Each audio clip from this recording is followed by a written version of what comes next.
morning and welcome to our annual candidate forum. Today we have two candidates for Ward 3, Paul Ray and Yolanda Roman. The questions, first let me say thank you to Practical Windows and Doors who provided the service for everybody here today, and Mangier Gourmet is for one of the baby snacks. There'll be 3 minutes. We had a coin toss, and there'll be 3 minutes on the clock for the opening speech. Yolanda will go last. Paul will go first on the beginning and the end, on the opening and the closing. And then we'll start with the questions with Yolanda first, then Paul, and vice versa. Each question will be sent to the same question will be asked of each candidate. Please note that the questions are a compilation of the questions submitted by our residents. So if your question is not asked exactly as written, that's why. Okay, would you like to have the first opening speech? There you have a microphone right there, Paul, and you can start. And you have 3 minutes. Just push up all the way. You hear? Roger. There you go. It's been a while since I actually had a microphone in my hand, and in the past it was always because I had to make people laugh. So this is a slightly different venue for stand-up comedy. One of the things that I wanted to just make a quick quote from Franklin Delta Roosevelt, because he had said, "Democracy cannot succeed unless those who express their choice are prepared to choose wisely. The real safeguard of democracy before its education." I would like to thank the town Shores for hosting this event and for this candidate forum. I would like to introduce my other half, Wes, out there. I was kind of hoping there would be some of the other members of our council staff here, but I guess not tonight. 14 years ago, I came down to Gulfport with my other half, who grew up in this area. We used to swim on the beach when I was a child, when a baby, and I fell in love with Gulfport. Being from Cape Cod, this was sort of like Cape Cod without the cold, without the snow, so I fell in love. And then the character, the acceptance of the people that came from this town were just overwhelming. It was then, 14 years ago, that I decided I was going to move here. Of course, it took quite a few years, and I always called it the sawed-off shotgun approach, because we kept saying, eventually I'll get a contract and I can move to this area. So we ended up in San Francisco, slightly off course, Fort Lauderdale, Jacksonville, and then finally we ended up here. So I believe in as far as my beliefs in government, is I believe in a transparent government. I believe in a government by the people who are done, who think analytically and critically about issues. I always joke about the fact that if a UFO landed in my backyard, I'd have to flip it over to find out where it was made. I stole that from Joan Rivers, by the way. But I think that I would be a good candidate for this town, and that I have big shoes to kind of fill, because I really have a lot of respect for Jennifer. Don't always agree with her, but so I would like to ask everybody to make sure that you go out and vote. Thank you. Yolanda? Thank you, Paul. And likewise, thank you for everybody for joining us this morning.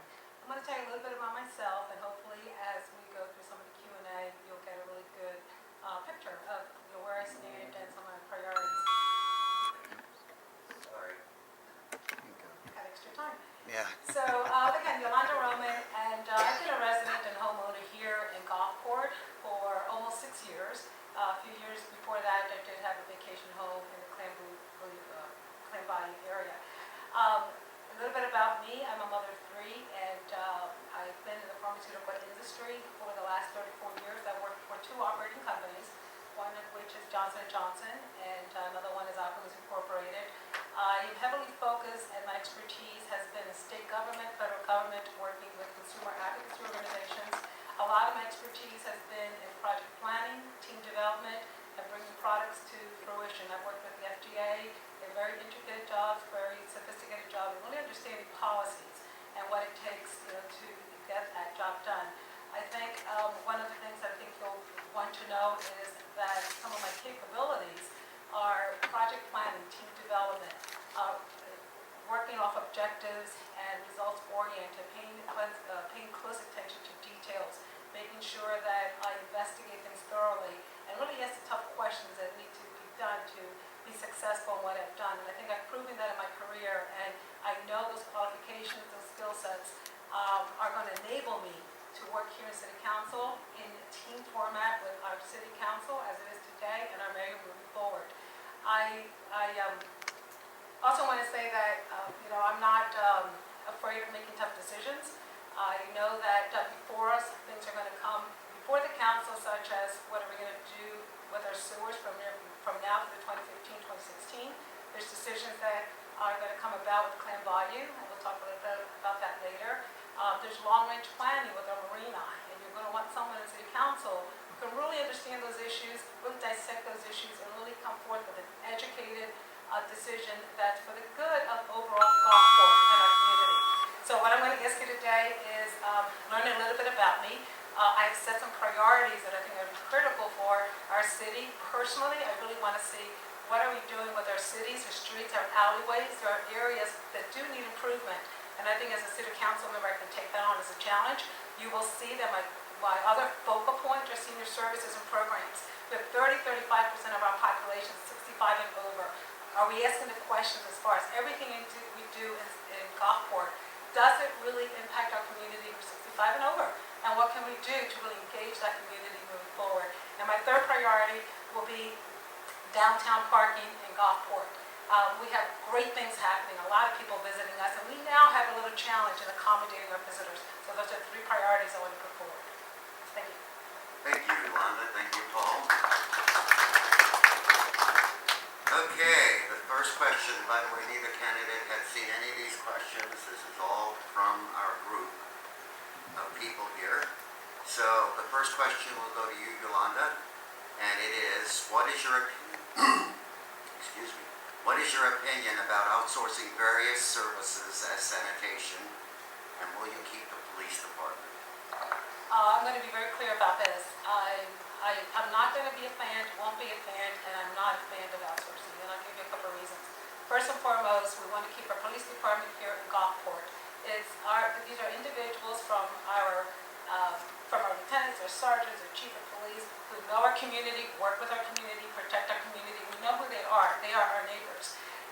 When it comes to other city services, such as sanitation and utilities, or whatever it may be, a lot of cities do find that they need to outsource because of issues with budget, shortfalls, having to lay off, and thinking that entering into contracts with outside sources will save monies. I think there's been a lot of lessons learned with a lot of municipalities that all those savings aren't always realized. And then sometimes it actually costs you more. And who best knows our city than the people who work and live in our city?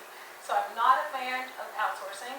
If that were ever to happen, then we're going to have to look at that very seriously, look at the consequences, and then make that educated decision. But I would not propose or advocate outsourcing our police department, fire department, and or any other city services. Thank you, Yolanda. Paul? I also do not advocate at all I just want to call it offshoring. So I'm a software engineer. I didn't put that part in. I was the president of a corporation with 11 employees for about 16 years. And I was responsible for not only budgeting, but also making sure that they all got their paycheck on time. Also in the restaurant for over a year with my other half. So I do have quite a bit of experience as far as budgeting and finances go. But when it comes to the city services, I totally believe that it's part of our identity. When you see the city, Gulfport Police or Fire Department on the side of the police cars and fire cars, I think it's absolutely critical that they stay here, not only for response issues, because I don't want, this person said 35% of the people in this town are seniors. I want to make sure that people they have assistance immediately, as quick as possible. Having them outside of town, like sheriffs or something, may mean, one, we lose people who are part of the city, and I've met a lot of our police officers. I've met with most of the people downtown, and I advocate keeping one of the things that I would like to see, however, is that I would like to see an increase. We have a very, very low turnout on our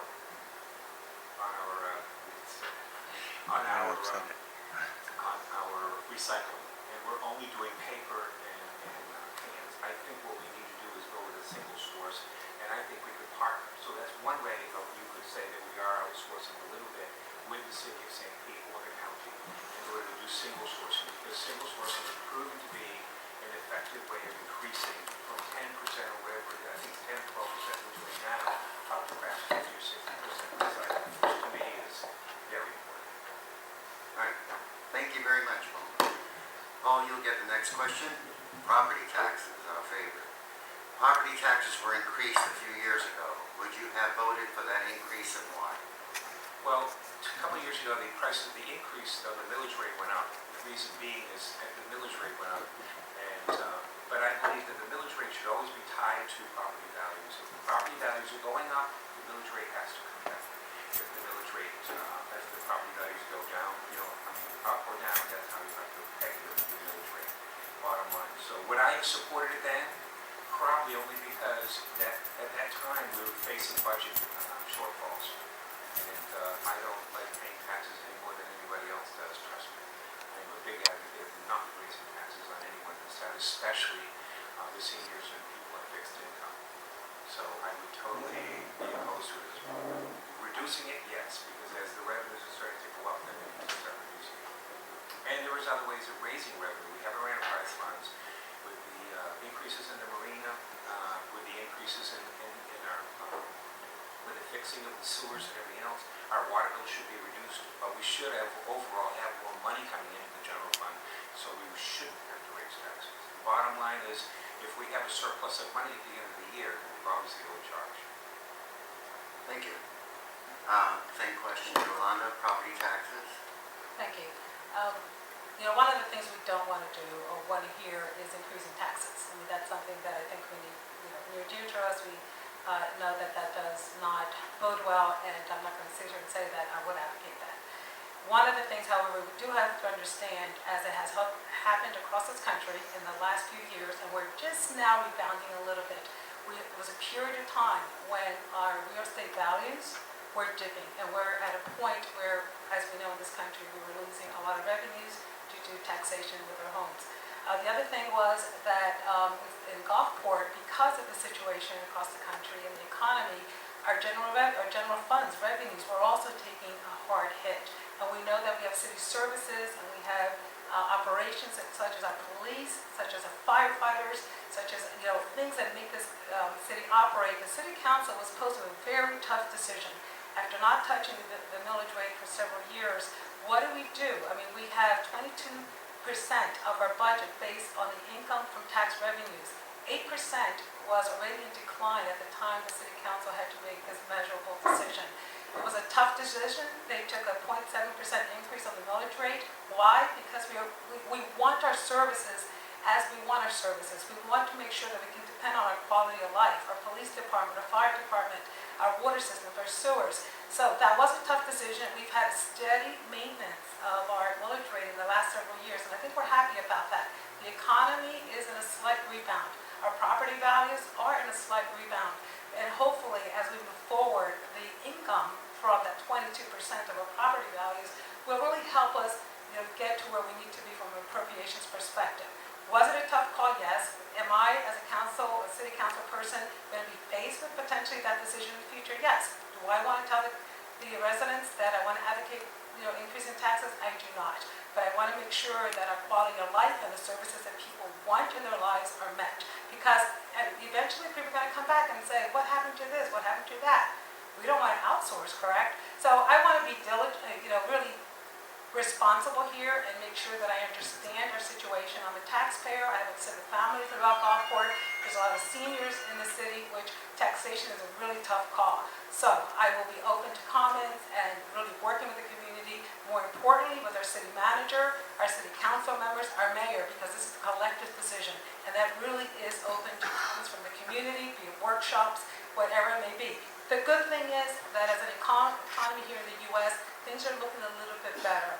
Homes are selling, and property values are going to come back to an area, perhaps not where they were several years ago, but we need to get to a point where the income generated from our taxes are helping the appropriations of the budget. 22% is a big chunk, and that's why there was an increase, but I think the city council and the mayor have done a really nice job to not touch that in the last several years.